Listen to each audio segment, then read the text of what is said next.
intégré dans la vie quotidienne. Pardon? Non, non, allez-y, allez-y. Ah, vous m'entendez bien? Oui, très bien. Alors, le confinement avec le masque implique que le corps, il va être caché, il va être enfermé derrière ce tissu, mais que parallèlement, cette notion de confinement va faire aussi qu'on va s'isoler.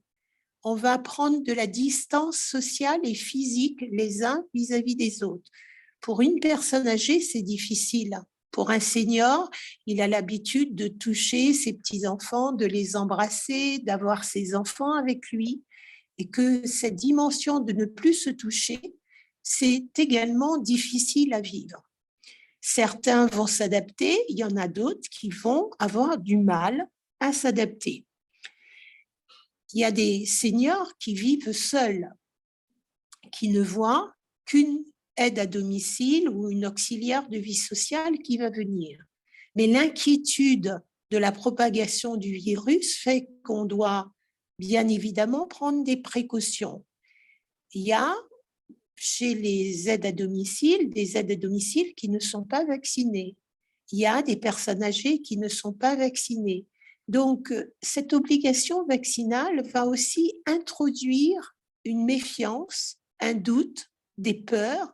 Et quand on a des peurs, bien évidemment, sur le plan mental, le bien-être dont je vous ai fait la définition va être malmené, chahuté.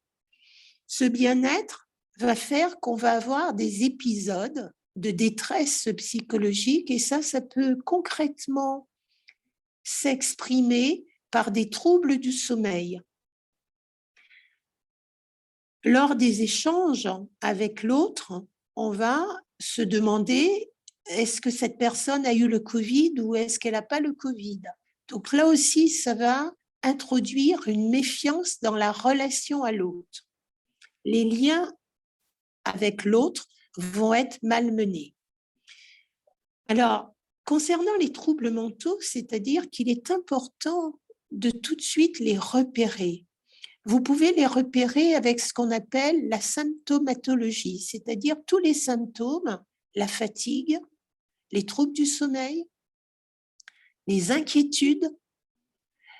Si vous écoutez trop souvent la radio, la télé, que vous voyez aussi trop souvent des vidéos sur WhatsApp, ça va finir par vous embrouiller l'esprit. Je parlais tout à l'heure, coupure entre le corps et l'esprit. Quand on a trop de choses dans la tête, quand on est trop encombré, à ce moment-là, on a du mal à dormir.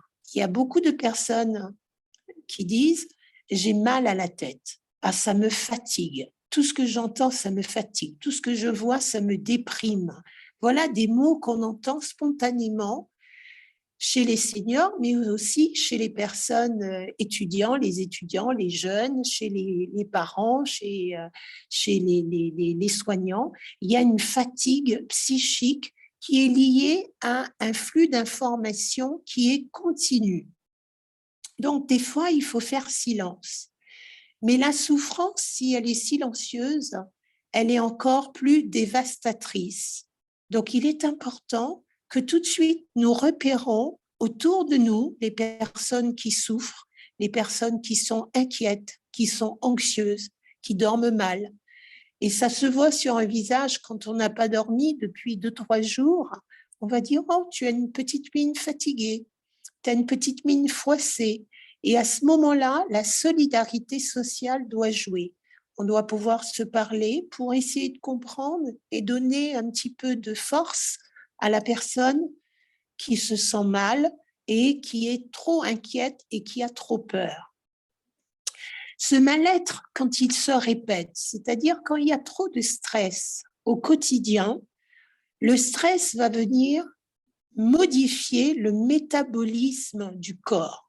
C'est-à-dire, vous allez moins bien digérer, vous allez être plus mal à l'aise dans tout ce qui concerne également les rythmes nocturnes et diurnes, c'est-à-dire la journée et la nuit. Le stress, c'est aussi une maladie moderne du monde contemporain, va générer un mal-être général. Et ce mal-être général va fragiliser vos défenses du corps. On a parlé de système immunitaire. Ben, le système immunitaire, c'est aussi les défenses du corps. Et dans les défenses du corps, il y a les défenses psychiques. Il y a le corps physique, les bras, les jambes, et ce qu'on appelle le mental, c'est le corps psychique. Dans le corps psychique, nous avons aussi des défenses.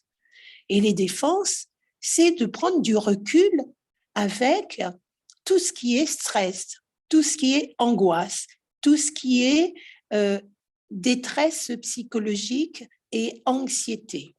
Diapositive suivante.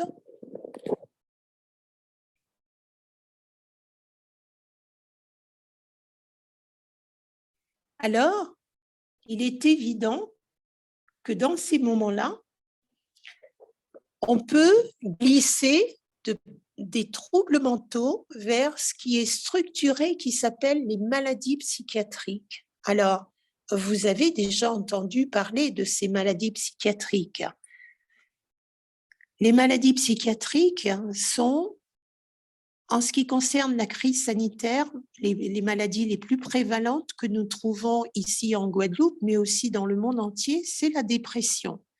La dépression, c'est une maladie qui va s'exprimer à partir de plusieurs symptômes. Si on ne dort pas, on ne peut pas dire qu'on est déprimé. Il faut qu'il y ait un deuxième ou un troisième symptôme. Donc, il faut un syndrome, c'est-à-dire plusieurs symptômes pour parler de dépression. La dépression, elle peut s'exprimer par des troubles du sommeil, plus des pertes d'appétit, plus des pleurs, c'est-à-dire une sensibilité excessive parce que la charge émotionnelle est trop lourde.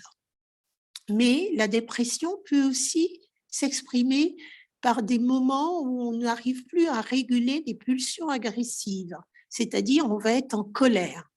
On va être vraiment, on voudra, on en veut à plein de gens, on ne sait pas pourquoi, mais on est en colère. Ces troubles d'agressivité, s'ils s'associent à la perte d'appétit et s'ils s'associent à des troubles de sommeil, vont être bien évidemment classifiés dans la maladie qu'on appelle la dépression. Nous avons également des troubles anxieux. On se réveille le matin, on a une boule dans la gorge, on sent des palpitations, on ne sait pas pourquoi, mais on n'est pas bien. Ce sont également, ces troubles anxieux sont répertoriés dans les maladies psychiatriques, mais également quand on a des addictions. Alors, l'addiction chez les seniors, ça peut être l'alcool. On ne peut pas s'empêcher le matin au petit déjeuner de prendre un petit punch ou de prendre de l'alcool sous quelle que soit la forme de la consommation de cet alcool. Mais on retrouve également la pathologie de la compulsion du jeu. C'est-à-dire, même si on est confiné, on va être énervé parce qu'on ne peut pas aller jouer au tiercé ou jouer à des jeux de hasard parce que c'est plus fort que nous. Donc, la compulsion au jeu fait partie des maladies psychiatriques. Et bien sûr, tout ce qui concerne les troubles bipolaires, parce qu'on a observé qu'avec la crise sanitaire, beaucoup de patients qui étaient suivis pour des troubles bipolaires qui n'ont pas eu leur traitement, il y a eu une aggravation de ces troubles. Alors, quand je dis bipolaire, c'est-à-dire il y a le versant, le pôle dépressif et le deuxième pôle qui est le pôle maniaque. Il est évident que quand on est affecté, on souffre et on est atteint d'une maladie psychiatrique, si on n'a pas un soutien familial et on n'a pas un soutien médical ni un soutien social, ces troubles et ces maladies vont s'aggraver. Diapositive suivante.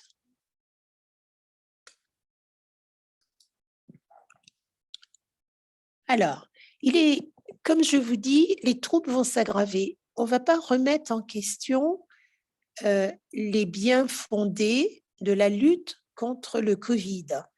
La lutte contre le Covid, le gouvernement a pris des mesures qui ont été bien évidemment souvent mal interprétées, qui ont été des fois contradictoires et que maintenant, c'est clair pour tout le monde, pour lutter contre la propagation virale, nous devons porter un masque, régulièrement se laver les mains et, si possible, se faire vacciner. Alors, je dis si possible parce que vous savez qu'il y a un grand débat autour de la vaccination et qu'il y a des prises de position qui sont des fois très douloureuses et très difficiles concernant la vaccination. Mais ces mesures, c'est pour empêcher la propagation virale.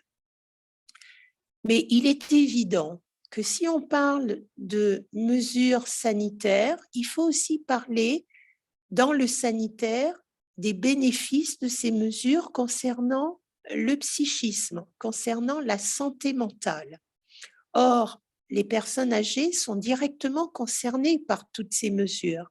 Ça veut dire que si ils ne mettent pas en place ces mesures de prévention, la qualité même de leur vie va être aussi malmenée. Cette qualité va être atteinte, elle va être affectée. Donc, il est important qu'il y ait des mesures également de stratégie de prévention des risques psychologiques parallèlement aux mesures que vous connaissez tous, le port du masque, la vaccination, l'isolement, que ces mesures doivent s'associer à des préventions de risques psychologiques.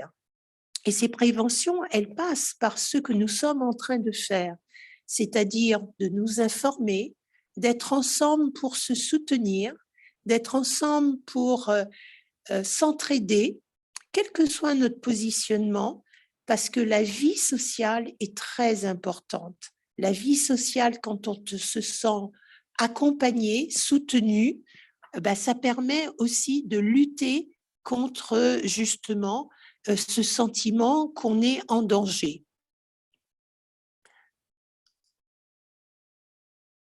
On poursuit avec cette notion toujours des effets de la crise qui sont... Alors, il y a des effets qui sont visibles concernant la maladie mentale, concernant la santé mentale, puisque les gens vont être dans la décompensation psychique. C'est-à-dire qu'ils vont aller mal et qu'à ce moment-là, il est très, très, très important qu'ils puissent être pris en charge si vous avez autour de vous un senior qui ne veut plus manger, qui a un glissement de ce qu'on appelle le syndrome de glissement, c'est-à-dire qu'il n'a plus envie de rien, il faut absolument que vous réagissiez et que vous lui portez de l'aide et qu'on puisse l'hospitaliser. Mais il y a des effets de la crise qui ne sont pas visibles, qui sont invisibles. Et ces effets-là, c'est par exemple quand quelqu'un refuse de se soigner. Il refuse de se soigner, de prendre son traitement. Admettons que c'est un senior diabétique et qu'il ne veut pas prendre son insuline, on doit être alerté. Le refus de soins et le refus d'observance de son traitement, c'est déjà un petit signal d'alerte. Mais également dans les centres qui accueillent les seniors, les EHPAD, nous devons être absolument vigilants sur la négligence et la maltraitance dans les institutions. Parce que quand on est dans une crise, on a des moyens qui sont moindres, c'est-à-dire moins de possibilités d'avoir des soignants, puisqu'il y a des soignants aujourd'hui qui sont mis à mal dans leur travail et qui sont avec une mise en demeure de se faire vacciner et qui ne peuvent pas venir à leur travail, qui sont suspendus. Donc, il y a moins de personnel et à ce moment-là, les seniors, ils vont être plus nombreux pour 1 ou 2 soignants. Donc, il y aura peut-être des négligences et des maltraitances qu'il faut être très vigilant pour qu'il n'y ait pas un impact sur la santé physique et mentale des seniors. Le traumatisme, il est là. On a parlé d'une crise sans précédent, une crise sanitaire qui concerne le monde entier et qui a fait encore très peur parce que cette crise, elle n'arrête pas, elle n'en finit pas. C'était en mars 2020, nous sommes en décembre 2021 et que cette crise qui a créé un traumatisme a été extrêmement dévastateur au niveau de la population des seniors. Pourquoi? En mars 2020, on a dit que c'était les seniors qui transmettaient le virus. Donc, il y a eu tout de suite une identification stigmatisante, discriminante, liée à l'âge d'une partie de la population.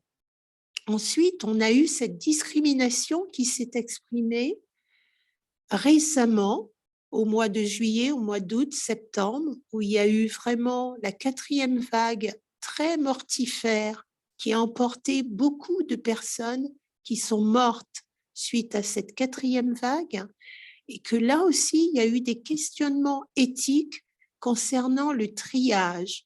Si une personne âgée rentrait aux urgences, est-ce qu'on va lui donner une priorité par rapport à une personne plus jeune qui a également une forme grave de la maladie?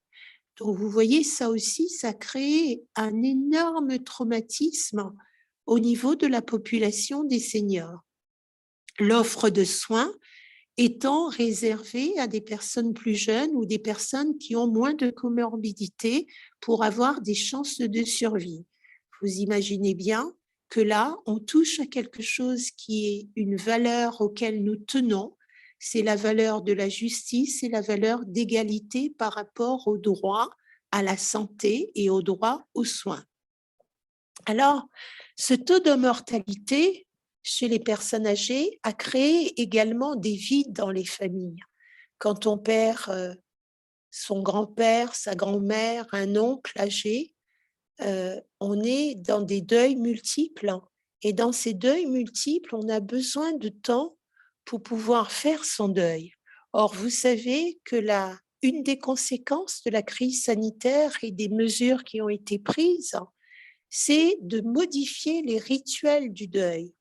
Et là encore, ça a créé des inquiétudes, ça a créé un mal-être sur le plan psychique et une détresse parce qu'on ne pouvait pas accompagner les endeuillés comme on a l'habitude de le faire avec nos rituels de veillée, avec toutes les personnes qui souhaitaient accompagner la famille pouvaient venir, alors que là, on avait un nombre de personnes, ce qu'on appelle une jauge, qu'il fallait respecter.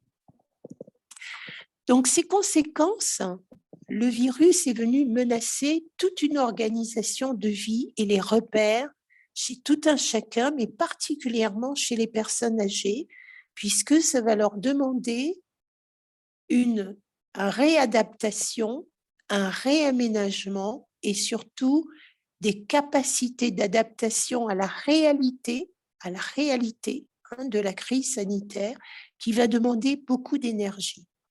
C'est pour ça que le stress, qui est un voleur d'énergie, qui est vraiment attaque les liens, il est important de pouvoir gérer son stress et le réguler.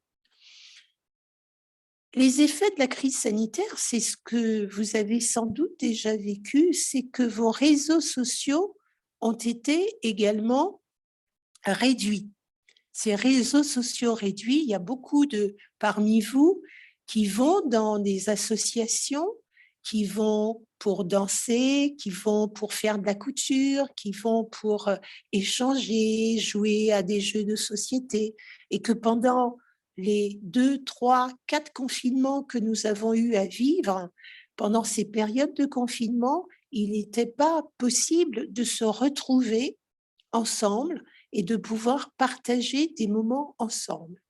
Là, vous êtes en train de renouer avec les réseaux sociaux et c'est très important, mais aujourd'hui rentre une nouvelle façon d'être ensemble, c'est le numérique. Or, le numérique, vous savez que tous les seniors ne sont pas à l'aise. Même là, on a vu sur le plan technique, même moi, je devais aussi jongler avec ce numérique pour pouvoir maîtriser cette nouvelle façon de communiquer. Donc, la fracture numérique, elle est particulièrement importante chez les seniors. Elle affecte plus les personnes âgées et que là encore, ça peut introduire, générer des troubles sur le plan psychique parce qu'on va être encore plus isolé. Ces mesures d'éloignement physique avec uniquement le numérique peuvent poser des problèmes d'isolement prolongé qui vont entraîner, bien sûr, un mal-être sur le plan de sa santé mentale et sur le plan de sa santé physique. Diapositive suivante. Alors, vous allez me dire, face à la crise, qu'est-ce qu'on peut faire? Face à la crise sanitaire, il est important de réagir. Alors moi, j'ai mis en premier rire. Je dis rire parce que quand quelqu'un fait une blague et que tout le monde rit, ça fait du bien. Ça fait du bien physiquement, ça fait du bien psychiquement, ça fait du bien socialement. Rire ensemble, ça nous fait du bien. Alors, si dans votre entourage, vous connaissez quelqu'un qui a toujours le mot pour rire, qui a un humour qui vous correspond, qui vous permet aussi de vous détendre, n'hésitez pas. Fréquentez sans modération les personnes qui vous font rire parce que c'est très bénéfique pour la santé, ça fait du bien. L'autre point qui est important, c'est d'avoir une activité physique. On l'a vu tout à l'heure, le corps est bien évidemment en étroite association avec l'esprit. Quand on est bien dans son corps, il y a de fortes chances qu'on soit bien dans sa tête. Quand on va marcher, quand on va nager, quand on va respirer, tout simplement, faire quelques mouvements de gymnastique à la maison et respirer.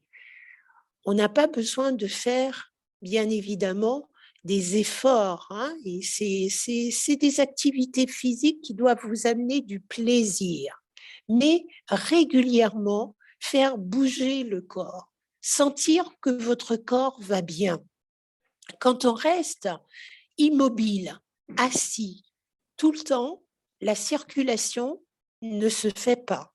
Et forcément, on a un mal-être, on se sent encore plus fatigué. Rester toute la journée devant la télé, c'est pas recommandé. Donc, une activité physique, ne serait-ce que faire un petit bout de jardin, ça fait du bien. Si vous avez des loisirs, il y a des gens qui aiment danser, il y en a d'autres qui aiment coudre, il y en a d'autres qui aiment faire des gâteaux. Si vous avez des loisirs, peindre, écouter de la musique, avoir un loisir qui vous procure du plaisir et vous redonne à nouveau cette notion de vitalité, il est évident que ça ne peut que vous faire du bien sur le plan mental et ça vous permet d'affronter et de lutter contre la crise sanitaire et ses effets. Et enfin, comme on fait maintenant, il faut que nous soyons ensemble.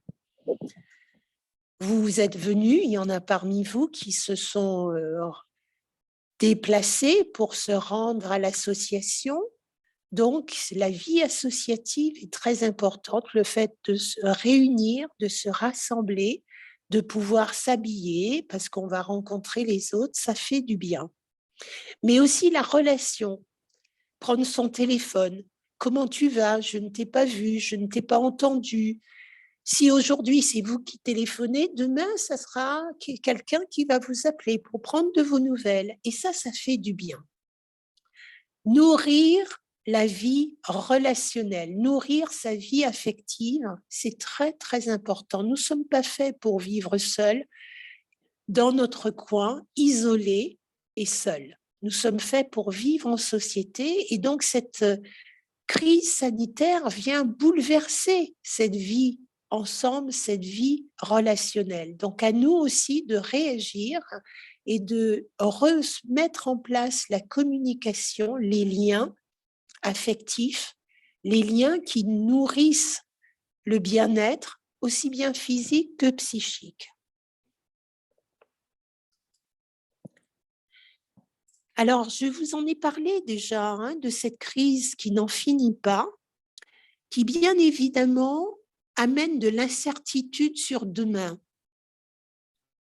Quand on ne sait pas qu'est-ce qu'on va faire demain, sur le plan mental, c'est inquiétant. Quand on ne sait pas si on peut passer Noël en famille demain, sur le plan psychique, c'est inquiétant. On a besoin de se projeter demain et les lendemains. Donc, la crise sanitaire nous amène à vivre au jour le jour. Et ça, c'est pas facile. Il est important, justement, de pouvoir un petit peu se projeter, parce que si on se projette, on vient faire vraiment un pied de nez, comme on dit, on vient tordre le cou à l'anxiété, on vient tordre le cou à la dépression. Parce que l'inquiétude, réfléchir tout le temps, est-ce qu'on demain on pourra voir ses enfants? Est-ce que demain on pourra faire Noël ensemble comme c'est prévu? Est-ce que les enfants qui sont dans le milieu de la santé, pour l'instant, ils ne travaillent pas? Est-ce qu'ils pourront se déplacer? Est-ce qu'on pourra se faire des cadeaux? Est-ce que toutes ces questions inquiétantes, menaçantes, où il y a de l'incertitude, vient à nouveau remettre du stress. Donc, il est important, en dépit de toutes ces mesures sanitaires qui, bien sûr, ont des conséquences sur notre vie quotidienne, il est important que l'incertitude de demain, nous puissions nous projeter positivement. Oui, j'ai envie, avec mes enfants, mes petits-enfants, passer Noël. Noël, c'est une fête de famille. Noël, c'est une fête où on se retrouve. Noël, c'est une fête de partage. Même s'il y a le Covid, même s'il y a eu cette crise politique, économique, sociétale que nous venons de vivre, dans laquelle nous ne sommes pas sortis encore, nous allons essayer solidairement d'être en famille, de pouvoir se soutenir, de pouvoir partager des moments ensemble qui sont très importants sur le plan psychique et mental, qui vont nous redonner confiance en la vie, confiance dans le fait qu'on peut être solidaire. Donc, qui vont repousser à la porte la notion d'incertitude de demain.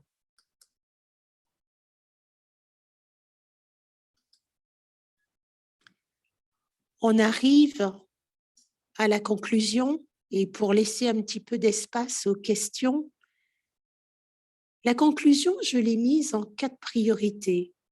La priorité, c'est que cette crise sanitaire a bousculé nos repères d'antan, à savoir le respect profondément enraciné dans notre culture, dans notre société, le respect des seniors. Ce respect des seniors doit être revalorisé, et elle doit être revalorisée à travers aussi repenser le soin, repenser l'accompagnement, l'accès aux soins pour les seniors, aussi bien physique que psychique. Repenser également la vie des seniors et la qualité de vie des seniors, leur donner les moyens, parce que j'en ai pas parlé tout à l'heure, mais la crise sanitaire va avoir une incidence sur l'économie. Et donc, la petite pension que chaque personne attend impatiemment, aujourd'hui, avec la crise, tout a augmenté. Donc, forcément, le panier de la ménagère et des seniors, ce pouvoir d'achat, il va aussi diminuer. Donc, il est important de repenser à cette notion de l'économique et cette notion du bien-être aussi. Participation, les seniors, les personnes âgées ont des expériences, elles ont accumulé un savoir-faire, un savoir-être, et elles peuvent aujourd'hui participer dans ce qu'on appelle le débat sociétal sur quelle société nous voulons pour demain. Comment on peut aussi accompagner les jeunes, et les seniors ont leur place dans ce débat citoyen, accompagner les jeunes qui sont en difficulté, qui sont désespérés, qui sont en prise avec la violence. Donc, vraiment privilégier et accroître la participation des seniors dans les débats citoyens pour une société de demain qui doit être remaniée. Et bien évidemment, tout ce qui concerne la santé mentale, le bien-être, les seniors doivent être accompagnés et sur le plan du service public, on doit avoir un souci éthique. Le souci éthique, c'est de respecter la dignité de la personne, le droit à la santé, le droit à respecter le positionnement d'une personne qui dit « je ne veux pas être vaccinée » et qu'on doit être à l'écoute et essayer de comprendre où est-ce que ça résiste, où est-ce que les peurs, on peut travailler ces peurs pour qu'elles soient moins prenantes émotionnellement par rapport à justement cette notion de la santé générale, la santé physique et la santé psychique. Et pour terminer, bien sûr, la situation sur le plan économique et sur le plan humanitaire. Le bien-être économique, ça passe aussi pour avoir décemment une pension qui soit correcte. Bien sûr, la qualité de vie passe par le bien-être économique, social, psychique. Je vous remercie de votre attention et je suis tout à fait à l'écoute de vos questions.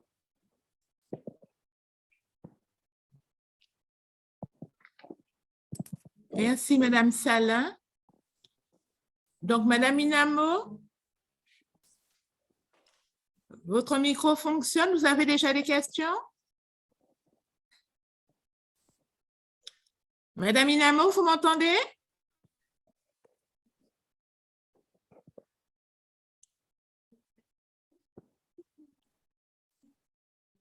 Madame Inamo? Il n'y a pas de questions? Oui, avez-vous des questions de votre côté? Je crois que ça vient un micro baladeur.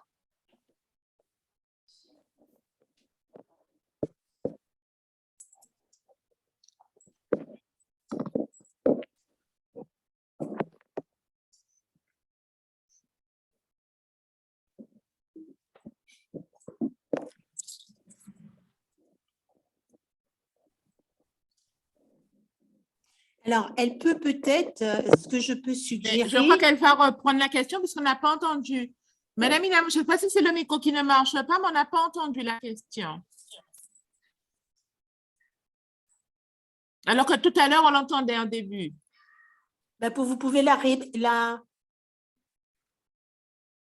Vous pouvez reprendre la question, Madame Inamo. Oui, voilà.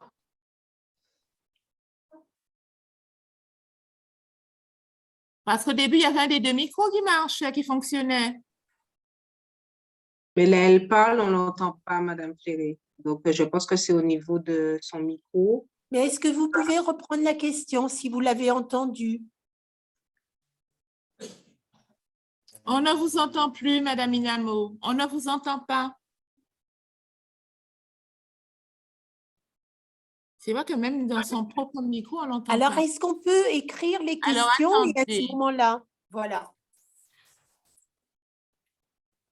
On ne vous entend pas, Madame Inamo. Le fait que ce soit mis en Bluetooth, en fait, ça a coupé, je pense, le micro. Ah, d'accord. Donc, il faut peut-être qu'elle enlève le Bluetooth ou regarder dans les paramètres.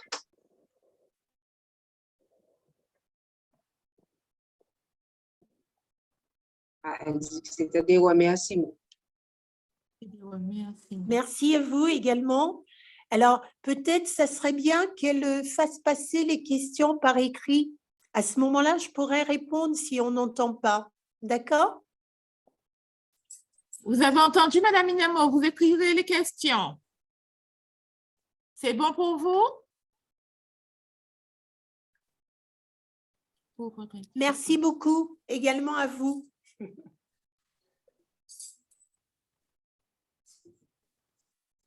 Y a-t-il d'autres questions au niveau des membres de votre club, du club, Madame Inamo?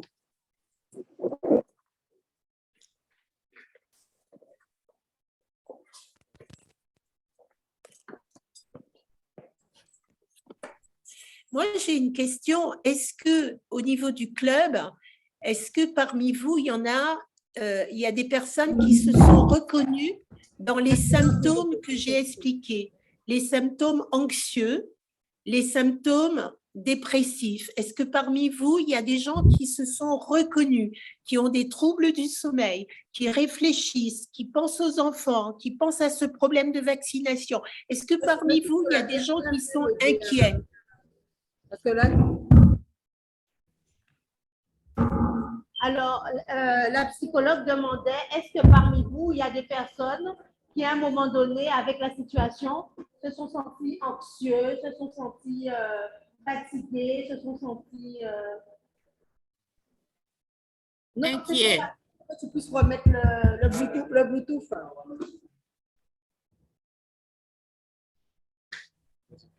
Vas-y, c'est le Bluetooth. Le Bluetooth ne fonctionne plus. Vas-y.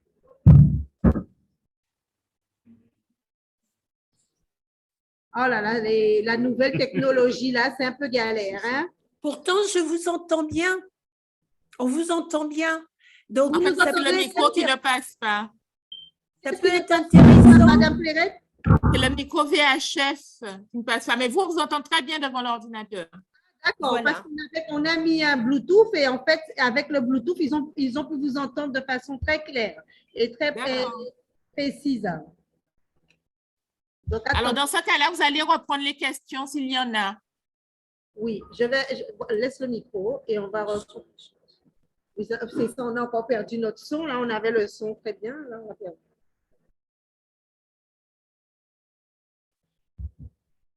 Et là, vous nous entendez, non? Oui, très bien. Très bien, très bien. Très bien. Oui. Bon, si vous avez des questions, je continue à faire passer le micro. Oui. Parce que l'objectif de cette réunion sur l'impact du Covid sur la santé mentale, c'est vraiment d'aider les gens quand ils sont anxieux, dépressifs, inquiets, qu'ils n'arrêtent pas de réfléchir, tête la capéter, c'est les aider. Le but, c'est de retrouver un bien-être. Donc, si vous voulez, c'est pas simplement l'échange n'est pas simplement le plaisir intellectuel. L'échange doit être aussi pragmatique, de vraiment les aider à retrouver les moyens de retrouver du bien-être. Attendez un moment, je remets le… On n'a pas de son. Patientez un instant, on remet le son pour la salle, pour qu'ils puissent entendre. Vas-y, vas-y.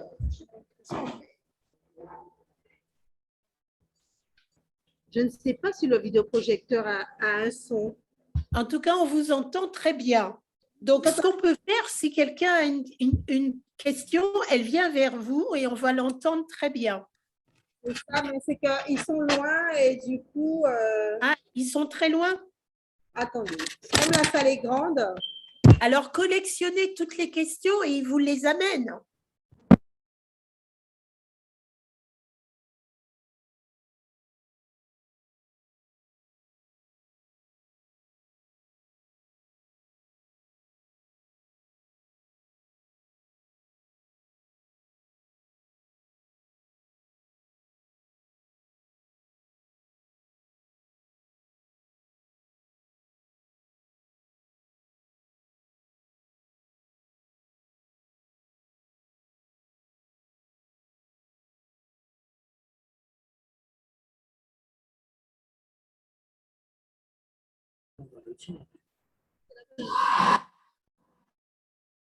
Je regarde.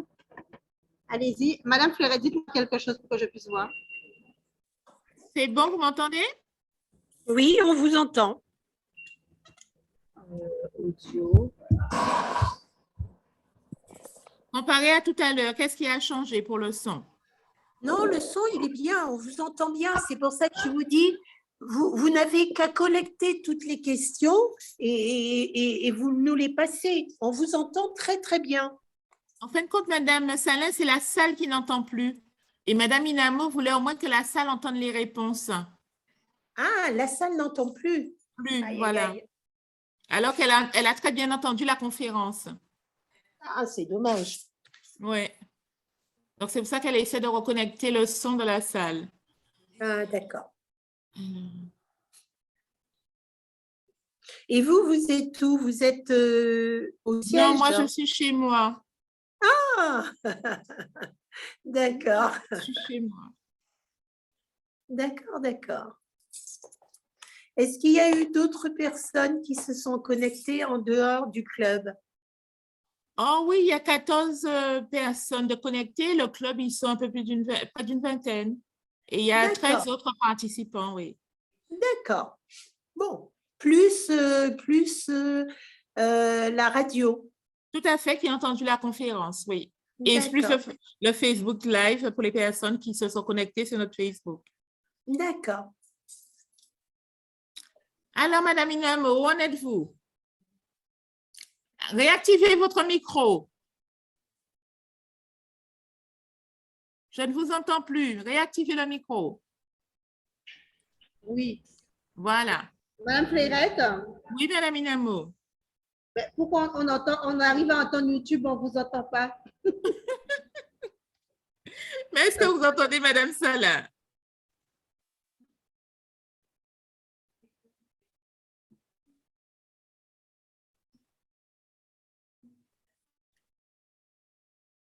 Vous entendez Madame Salah quand elle parle?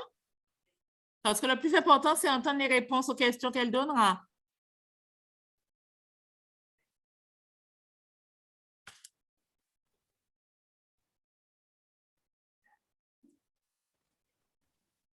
Réactivez votre micro. Oui, Madame Saleh, allez-y pour que je puisse voir. Allez, vas-y. C'était quoi ça? Alors, je posais la question. Alors, il y a une question qui arrive, Madame Salah, apparemment. D'accord.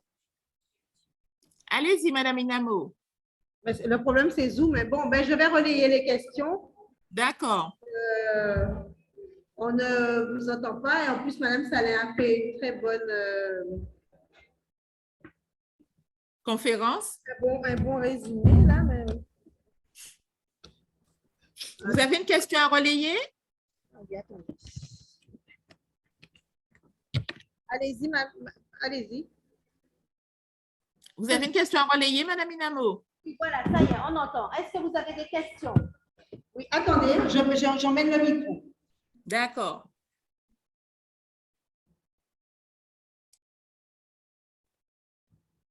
Vous avez parlé.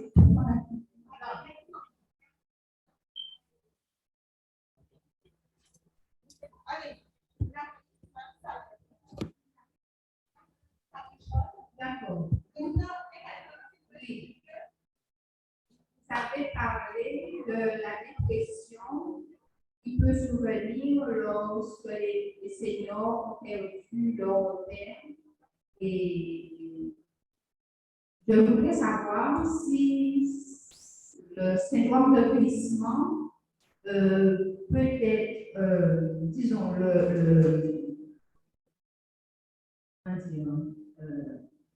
le syndrome de glissement, c'est lorsque la personne refuse tout de manger. Oui. Oui. Il peut, si on ne se rend pas compte de cela maintenant, entraîner la mort de la personne.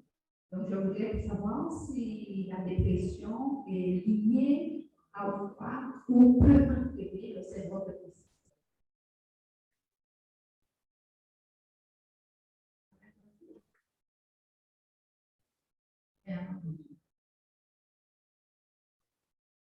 Vous m'entendez? Oui, la personne demandait si le syndrome de glissement était lié à la dépression. Oui. Alors, le syndrome de glissement, c'est un signe avant-coureur de l'entrée dans la dépression. Signe avant-coureur d'une entrée dans la dépression. Parce que syndrome de glissement, ça veut dire quoi? On ne veut plus se nourrir, on veut voir personne, on est enfermé dans sa bulle seule de solitude, d'isolement et on souffre psychiquement. Il y a une souffrance psychique silencieuse. Chez les seniors et les personnes d'un grand âge, on a des syndromes de glissement qui nous amènent à une dépression et qui nous amènent à la mort. C'est pour ça qu'il faut réagir rapidement. Le premier signe d'alerte, c'est quand la personne ne veut pas manger. Quand quelqu'un refuse de manger, refuse de prendre son traitement, si elle est diabétique ou hypertendue, ou si elle est cardiaque et elle ne veut pas prendre ses médicaments, vous avez là des signaux, ce sont déjà 2 signes, donc des signaux qui vous disent attention, attention, elle n'a plus envie de vivre. Plus rien ne lui donne goût à la vie. Elle n'a plus envie de rien. Donc oui, vous avez raison, le syndrome de glissement doit être vraiment pris très précocement pour qu'on n'ait pas une dépression, parce que qui dit dépression dit ensuite un traitement antidépressif. Excusez-moi. Un traitement antidépressif qui peut être préjudiciable. Est-ce qu'il y a d'autres questions? Oui,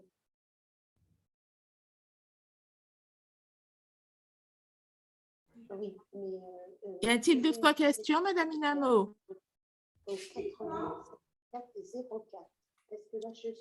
Auriez-vous d'autres questions de votre côté? Alors, Madame Inamo précise que pour le moment, il n'y a pas d'autres questions. Il n'y a pas d'autres questions. Alors, moi, j'ai envie de vous dire comment vous avez envie de réagir. Est-ce que parmi vous, il y a des gens qui sont bousculés sur le plan mental, qui n'arrêtent pas de réfléchir, qui disent « Mon Dieu, comment on va faire? Ah là là, j'ai peur d'attraper cette maladie, je ne suis pas vaccinée, j'ai peur pour mes enfants, Noël arrive, est-ce qu'on va faire comme on a l'habitude ?» Dites-moi un petit peu dans quel état d'esprit vous êtes mentalement, mesdames. Mesdames et messieurs, je ne sais pas s'il y a des messieurs. Attendez, je vais vous passer le micro à une personne. Ah, j'ai entendu un monsieur qui parle. Les fêtes de fin d'année, comment ça s'annonce? Je suis désolée, je suis fatiguée. Laisse-moi pas de questions, Michel. C'est que j'ai toujours des questions.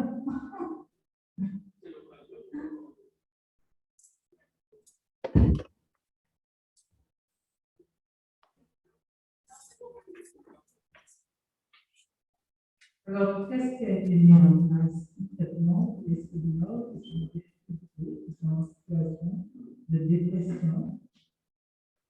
Vous pouvez Alors, reprendre la avec le question? masque, avec le masque, on n'a pas bien compris. Est-ce que vous pouvez reprendre la question? Alors, la question, c'est qu'est-ce qui a été mis en place concrètement pour accompagner les seniors qui glissent, comme vous dites, en dépression? Alors, elle demande qu'est-ce qui a été mis en place concrètement pour les seniors qui sont en train de glisser, justement. Oh, très, très bonne question. Alors, moi, j'ai envie de vous dire que c'est vrai que les seniors qui sont en train de glisser, ils ne sont pas dans la salle, d'accord? Parce qu'ils ne sont pas sortis chez eux et tout. Qu'est-ce qui a été mis en place? Moi, je pense qu'il y a une interrogation que le CMP est en train de se poser la question sur comment on peut mettre en place un relais avec les aides à domicile. Les seniors qui sont chez eux et qui sont en train de glisser, comment on peut voir avec les aides à domicile un soutien pour aider les seniors. Mais aujourd'hui, vous savez très bien qu'à l'hôpital, dans les institutions, pour l'instant, les principaux, vraiment, tous les soignants actuellement et toute la politique, c'est d'enrayer le Covid. Donc, on oublie les personnes qui ont des troubles mentaux, on oublie les seniors qui sont dans des glissements et qui vont sans doute développer une dépression. On oublie les handicapés, j'en ai pas parlé, mais on oublie aussi l'impact sur la vie d'une personne handicapée. Le Covid bouscule aussi les repères des personnes handicapées. Donc, vous avez raison de poser la question que pour l'instant, à ma connaissance, il n'y a pas mis en place des actions spécifiques pour les seniors dans le cadre actuel de la crise sanitaire. Simplement, on dit, dès qu'on a vraiment identifier, dépister un glissement, on fait appel au CMP, c'est-à-dire le centre médico-psychologique du secteur. Toutes les communes sont organisées en sectorisation concernant la prise en charge psychiatrique des personnes qui souffrent soit d'une maladie mentale, une maladie psychiatrique, ou soit qui ont des troubles réactionnels. Hein. On n'a pas une maladie, mais on a des troubles réactionnels. On peut avoir un épisode dépressif lié, par exemple, quand on a perdu plusieurs membres dans sa famille. D'accord? Mais ce n'est pas pour autant qu'on est dans la maladie de la dépression. Mais on va avoir ce qu'on appelle un épisode réactionnel lié au deuil, à l'accumulation du deuil. Donc, très important, le CMP et bien évidemment toutes les personnes qui travaillent en libéral, les psychologues en libéral, vous devez faire appel à eux parce qu'aujourd'hui, le gouvernement ainsi que la sécurité sociale remboursent, à partir de janvier, on va rembourser les prises en charge psychologiques. Or, vous savez que les personnes âgées n'ont pas beaucoup d'argent. Hein? Les seniors, ils ont une petite mutuelle. Eh bien, aujourd'hui, les mutuelles prennent en charge les suivis en thérapie. Donc ça, c'est quand même quelque chose qui est important, c'est qu'on a la possibilité d'être suivi sur le plan psychologique et on est remboursé par sa mutuelle, mais aussi par la sécurité sociale. Voilà. Donc, les médecins traitants interviennent auprès des professionnels en libéral sur le plan psychique. Les psychologues qui sont en libéral prennent en charge les personnes âgées pour les accompagner pour sortir et arrêter ce processus de glissement.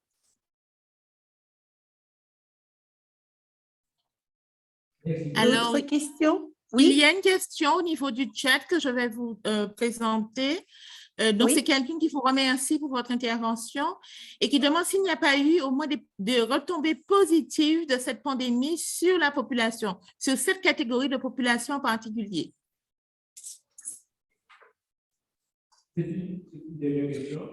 Alors, c'est vrai que j'ai mis l'accent.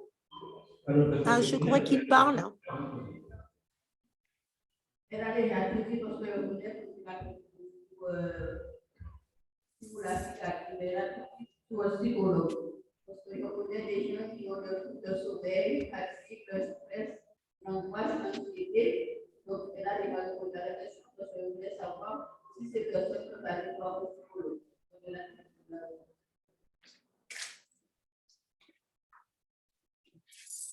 Alors, il y a une dame qui intervenait pour dire qu'elle connaît des gens qui ont des troubles du sommeil, des troubles comme ceux qui ont été décrits. Est-ce qu'ils peuvent aller voir un psychologue?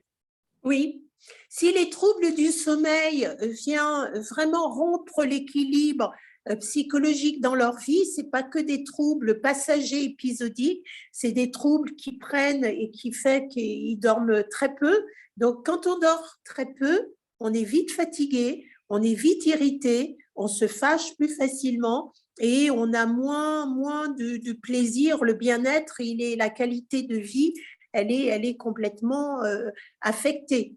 Donc oui, quand les troubles du sommeil sont trop importants, quand on a déjà tout essayé, bien évidemment, parce que vous avez aujourd'hui des traitements avec des plantes qui permettent de réguler le sommeil, des exercices physiques qui permettent de réguler le sommeil. N'oubliez pas que quand on vieillit, on a une qualité de sommeil qui aussi est moindre. Donc, il faut un petit peu évaluer ces troubles du sommeil. Si les troubles du sommeil viennent avec des préoccupations majorées, c'est-à-dire vous ne dormez pas parce que vous réfléchissez à quelque chose qui vous inquiète, vous réfléchissez aux problèmes des enfants, vous réfléchissez aux problèmes de votre santé, vous avez des comorbidités, on n'arrête pas de dire que les gens qui ont des comorbidités sont plus fragiles par rapport au virus, à la gravité du virus. Donc, tout ça, ça peut être préoccupant. À ce moment-là, oui, parce que trop de tension dans la tête et trop de stress amène forcément une santé qui est dégradée. Donc, vous pouvez tout à fait consulter. J'ai une dame qui me pose des questions, des personnes âgées. Laisse savoir, quand on a un senior qui ne dort pas la nuit, et même pendant la journée, elle crie sans arrêt, elle dort très peu. Comment ça se passe?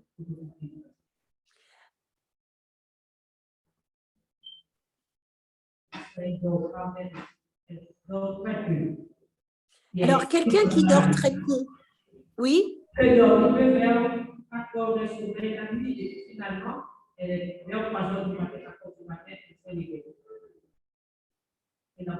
Alors, j'ai entendu votre question, quelqu'un qui dort que 4 heures de sommeil. C'est ça, 4 heures, hein? Alors, vous savez que les seniors font la sieste. Peut-être il faut revoir si la sieste elle est trop longue, ça va peut-être aussi un petit peu grignoter sur le sommeil de la nuit. Mais si c'est quelqu'un qui a l'habitude de dormir que 4 heures, il faudrait analyser, évaluer, parce que les troubles de sommeil, elles sont multifactorielles. Il y a plusieurs facteurs. D'accord? Donc, quelqu'un qui a un sommeil qui dormait 6 heures par nuit et que depuis le Covid, elle dort plus que 4 heures, ben, ça veut dire qu'elle a une inquiétude, qu'elle a un stress et que son sommeil se coupe parce qu'elle n'est pas en sécurité dans sa tête. Il y a toujours un peu cette inquiétude, cette angoisse autour de la maladie qui est toujours là et qu'on n'arrive pas à réguler, on n'arrive pas à éradiquer. Pour ça, on peut faire des séances de sophrologie. La sophrologie, c'est la relaxation qui vous amène à visualiser qu'à nouveau, vous rentrez dans le sommeil et vous lâchez prise et vous vous laissez aller à l'endormissement au petit matin. Donc, ceux qui ont Internet, vous avez des sites où c'est marqué sommeil et sophrologie. Donc, vous allez sur ces sites-là et à nouveau, vous pouvez suivre les séances de sophrologie qui vous amènent à vous rendormir au petit matin. Donc, les troubles du sommeil se soignent. Il ne faut pas dire c'est comme ça, je ne dors pas, il n'y a rien à faire. Il y a bien évidemment des plantes qu'on connaît chez nous qui aident à vous endormir, qui améliorent le sommeil, mais aussi un petit peu des exercices de respiration qui favorisent le sommeil. Et quand le sommeil se coupe, il y a aussi des exercices, un entraînement mental qui permet de retrouver le sommeil. Donc, c'est à cause de sa maladie, comme ça. Par contre, là, je n'ai pas entendu la dernière. On a dit que c'est à cause de sa maladie. Alors, il y a des maladies qui perturbent le sommeil, bien sûr. Il y a des médicaments aussi qui perturbent le sommeil. C'est pour ça que je vous dis, c'est multifactoriel. Donc, il n'y a pas que le Covid. Il y a plusieurs choses. Il y a quelqu'un qui avait posé la question, est-ce que le Covid a eu des effets positifs? Alors, le Covid, il a eu des effets positifs, pas le Covid, le virus, mais le confinement. Le confinement, beaucoup de gens vous ont dit que le confinement les a amenés à réfléchir sur la qualité de leur vie, à se rapprocher de leurs enfants et de leurs petits-enfants, à utiliser beaucoup plus le numérique, à apprendre à bien utiliser l'ordinateur, à apprendre à utiliser le téléphone, les réseaux et tout.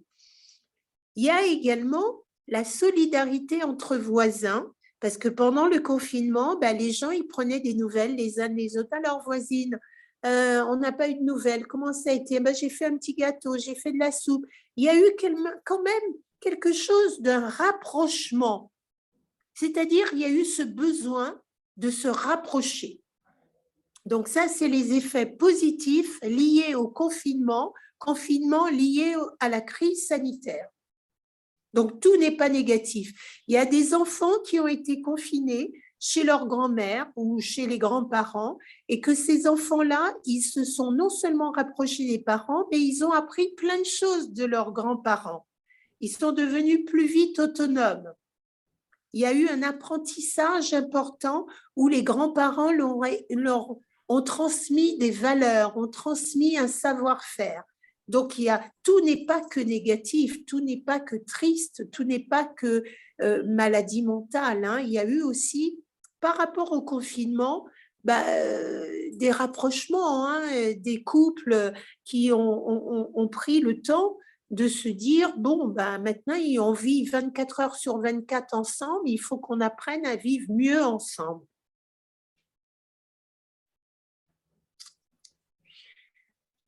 En tout cas, on arrive au terme de cette séance. Il est 4 heures, bientôt.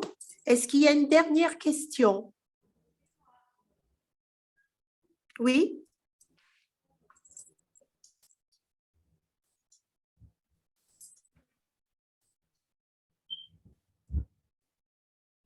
Bonsoir, madame. J'aurais voulu savoir d'où vient cette maladie.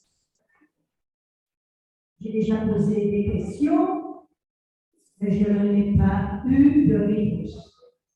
D'où vient la maladie? Oui, madame. Est-ce que c'est l'homme ou bien est-ce que c'est la nature? Je sais que j'ai déjà posé des milliers de questions, je n'ai pas de réponse. Est-ce que c'est l'homme ou bien est-ce que c'est la nature? Merci, madame.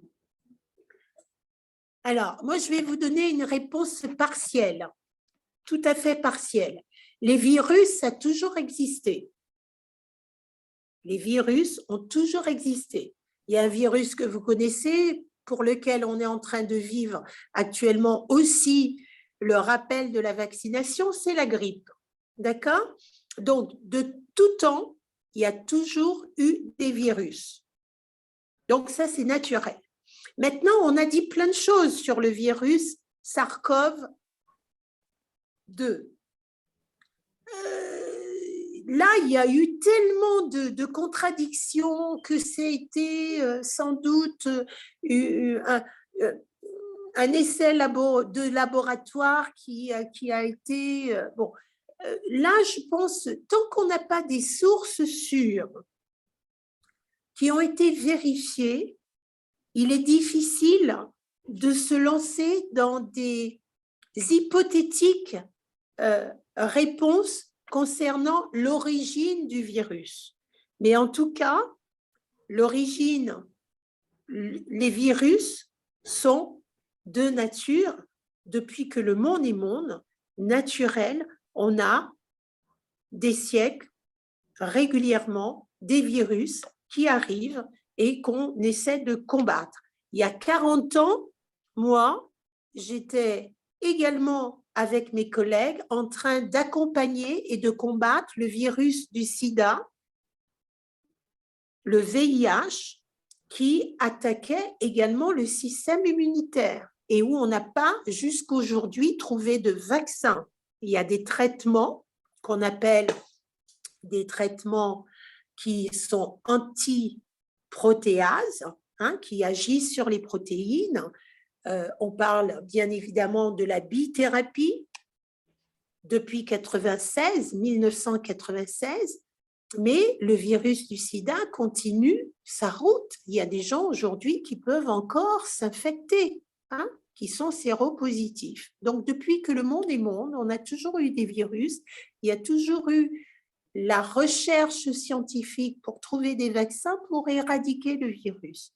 Concernant le Covid-19 qui a fait peur à tout le monde et qui continue encore de faire peur, son origine, pour dire de façon avec conviction, on sait d'où il vient, on sait qu'il vient de la Chine, mais on ne sait pas si c'est un laboratoire ou si Pour l'instant, il y a une grande inconnue concernant ce virus parce qu'il y a encore à rechercher non seulement ses caractéristiques, hein, parce qu'on parle de variants, et ça, vous le savez, hein, les virus, ils sont mutants.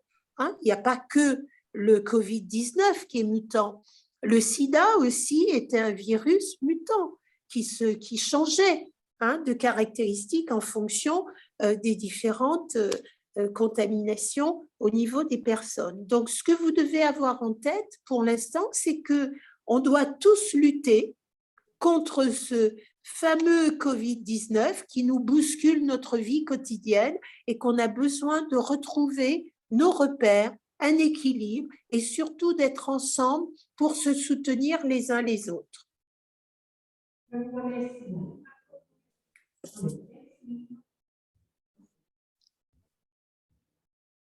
Et c'est ensemble qu'on est plus fort. Hein. Mettez-vous bien ça dans la tête. Déjà, quand on est à deux, on est plus fort que quand on est tout seul. Donc, c'est ensemble qu'on va tous arriver à tordre le cou de ce virus qui nous fait si peur. S'il n'y a pas de questions, écoutez, je tiens beaucoup à vous remercier de votre mobilisation, de votre présence cet après-midi et dans vos familles. Soutenez-vous. Soyez prudents les uns vis-à-vis des autres, prenez soin de vous et surtout ne restez pas isolés et seuls. Et ne laissez pas la peur, l'inquiétude, l'anxiété, le stress prendre toute la place dans votre tête. Prenez bien soin de vous, mesdames. Au revoir. Parce qu'il y a une des personnes qui m'a demandé comment s'appelle la psychologue. Madame Salin. Merci à vous, Madame Salin. Attendez, je vous passe le président. Un petit mot. Oui, bonsoir. Bonsoir.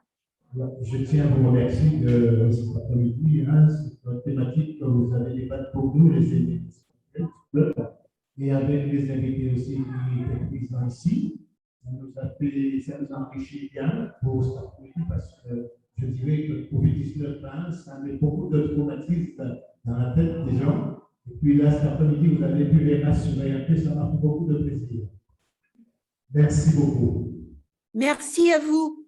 Merci de continuer à faire ces échanges, à rassembler les gens pour que toutes ces personnes aient moins peur. Et merci de tout ce que vous faites pour les seniors.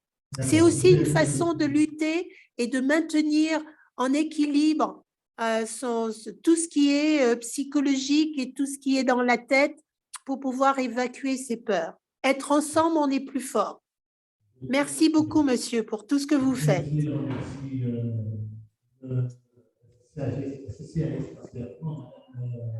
Tania Inamo et aussi M. Max Milan qui a pu nous mettre en contact avec nous. Ça nous a fait beaucoup de bien, ce petit débat cet après-midi. On a été très, très nombreux. Merci beaucoup et à très bientôt. Merci. Prenez bien soin de vous. Merci. Merci, Madame Inamo, tout ce que vous avez pu faire pour que cette webconférence se mette en place. Merci, Madame Salin, pour votre persévérance. Oubliez la mutualité française aussi qui est derrière tout ça. Je vous remercie grandement. Ça nous a fait beaucoup de plaisir, ça nous a enrichi parce que franchement, Covid-19, hein, ça nous met beaucoup traumatisé dans la tête. Merci, monsieur. Merci, Madame Thoron, pour votre présence. Et pour avoir pris une note sur les demandes des personnes pour ce qui est fait pour les seniors.